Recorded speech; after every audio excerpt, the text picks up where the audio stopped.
Hi friends, welcome to my channel. ఇక దేవ వాళ్ళ అమ్మని వెంట పెట్టుకుని ఆనంద భైరవి వాళ్ళ ఇంటికి వచ్చి గుమ్మం బయట నుంచుని చూస్తూ ఉంటాడు. ఇక అప్పుడే హాల్లో ఆనంద భైరవి లీలావతి వాళ్ళు మాట్లాడుకుంటూ ఉండగా ఒక్కసారిగా దేవ వాళ్ళ అమ్మను వెంట పెట్టుకుని రావడం చూసి షాక్ అయిపోతారు. రండి, అక్కడే ఆగిపోయారేంటి, లోపలికి వచ్చి కూర్చోండి అని ఆనంద అనడంతో ఇక సంతోషంగా దేవ వాళ్ళ అమ్మ అయితే వచ్చి సోఫాలో కూర్చుంటారు.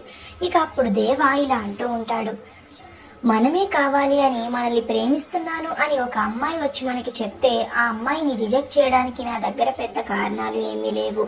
మనల్ని ప్రేమించే వ్యక్తి మనకు దొరకడం మన అదృష్టం అని నేను భావిస్తున్నాను అని దేవ అయితే అంటూ ఉంటాడు. ఇక దేవ మాటలకి ఆనంద భైరవి లీలావతి వాళ్ళు చాలా సంతోషపడుతూ ఉంటారు.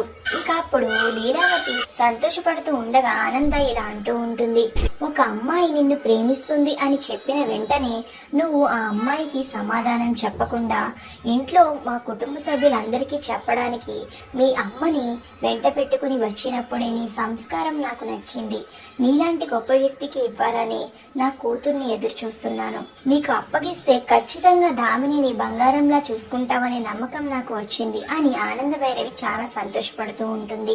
ఇక అప్పుడు దేవ వాళ్ళ అమ్మ ఇలా అంటూ ఉంటుంది, మీ అమ్మాయిని నేను ఇప్పటి వరకు చూడలేదు, డైరెక్ట్ గా చూసేద్దామని ఈ రోజు వచ్చాను అని దేవ వాళ్ళ అమ్మ అనడంతో ఆగండి, ఇప్పుడే మా అమ్మాయిని పిలుస్తాను అని ఆనంద భైరవి దామిని దామిని అని అయితే పిలుస్తూ ఉంటుంది. ఇక అప్పుడే దామిని మంచిగా చీర కట్టుకుని రెడీ అయ్యి అయితే కిందకి వస్తుంది.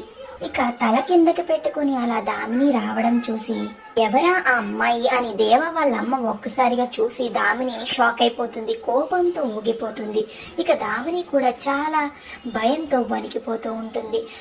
మరి దామిని చేసిన పనికి దామిని మీద ఉన్న కోపంతో దేవ వాళ్ళ అమ్మ దామిని దేవాల పెళ్లి జరగకుండా ఆపుతుందా, లేదా పెళ్లి చేసుకున్నాక టార్చర్ పెడుతుందా, అసలు ఇప్పుడు ఏం జరుగుతుంది అనేది నెక్స్ట్ వీడియోలో తెలుసుకుందాం. ఇంతకీ ఈరోజు పెట్టిన ముగ్గు మీకు నచ్చిందా? ఇంతకీ ఈ ముగ్గు ఎలా ఉందో తప్పకుండా కామెంట్ చేసేయండి. Thank you.